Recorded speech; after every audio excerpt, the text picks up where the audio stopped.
بسم اللہ الرحمن الرحیم۔ عزیز طلبہ السلام علیکم۔ آج کے سبق میں ہم پڑھنے جا رہے ہیں حصہ نظم سے جمیل الدین عالی کا تعارف۔ تو آئیے آج کے سبق کا آغاز کرتے ہیں۔ عزیز طلبہ، جمیل الدین عالی 20 جنوری 1926 میں پیدا ہوئے اور 23 نومبر 2015 میں ان کا انتقال ہو گیا، یعنی کہ 20 جنوری 1926 میں وہ پیدا ہوئے تھے اور 23 نومبر 2015 میں ان کا انتقال ہو گیا تھا۔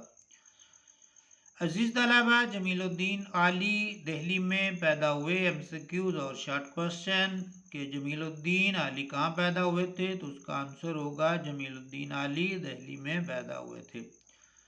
وہ ریاست لوہارو کے نواب علاء الدین اعلائی کے پوتے ہیں۔ اعلائی مرزا غالب کے دوست اور شاگرد تھے۔ 1951 میں 1951 میں مقابلے کا امتحان پاس کر کے سول سروس میں شامل ہو گئے۔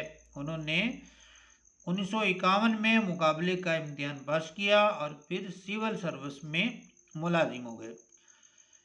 صدر پاکستان محمد ایوب خان کے افسر بکار خاص بھی رہے، افسر بندوبست بھی رہے۔ پاکستان رائٹرز گلڈ کا قیام انہی کی کاوشوں سے عمل میں آیا۔ یہ جو پاکستان رائٹرز گلڈ کا ادارہ جو قائم ہوا تھا، تو اس میں بنیادی طور پر جمیل الدین عالی کی کاوشیں بھی، کوششیں بھی شامل ہیں۔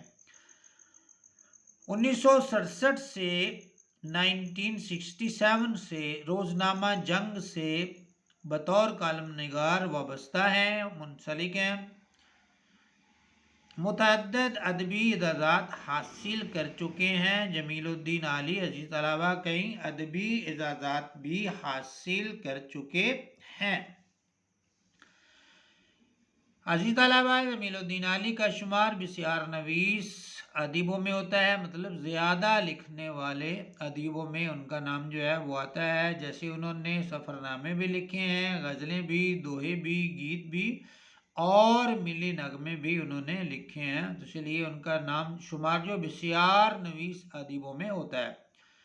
ان کے ملی نغمے مختلف نسبات کا حصہ ہیں۔ ان کے لکھے ہوئے عزیز طلبہ جو ملی نغمے ہیں، ان کو مختلف جو نسبات ہیں، جو نصاب بنائے جاتے ہیں، ان کا حصہ بھی بنایا جاتا ہے۔ ان کی معروف تصانیف میں غزلیں جو ان کی تصانیف ہیں، ان کو ہم جو ہے وہ یاد کر لیں گے، کیونکہ تصانیف کے حوالے سے اگر شارٹ کوسچن اور MCQs پوچھا جائے تو پھر یہ چیز جو ہے وہ ہمیں یاد ہو، ازبر ہو، تو ہم اس کا آسانی سے جواب دے سکتے ہیں۔ ان کی معروف تصانیف، معروف مشہور جو ان کی تصانیف میں غزلیں ہیں، دوہے، گیت، جیوے جیوے پاکستان، دنیا میرے آگے، تماشا میرے آگے، صدا کر چلے اور دعا کر چلے شامل ہیں۔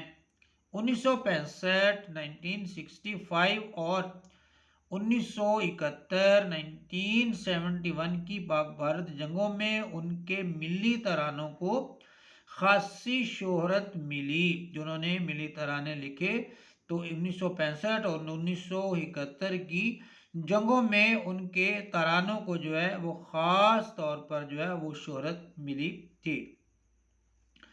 یہ ملی نغمہ بھی انہی مقبول عام ترانوں میں شامل ہے۔ یہ ملی نغمہ سے مراد یہ جو ہمارے سلیبس میں، ہمارے نصاب میں جو ان کا ملی نغمہ جیوے جیوے پاکستان کے عنوان سے شامل ہے، اس کی طرف جو ہے وہ اشارہ انہوں نے جو ہے وہ دیا ہے۔ تو عزیز طلبہ، یہ پیج، یہ صفحہ، یہ سبق جمیل الدین عالی کے تعارف والا ہمارا مکمل ہو گیا۔ انشاءاللہ ملتے ہیں ہم اب اگلے سبق کے ساتھ۔ تب تک کے لیے اپنا بہت سا خیال رکھیے گا۔ اللہ حافظ۔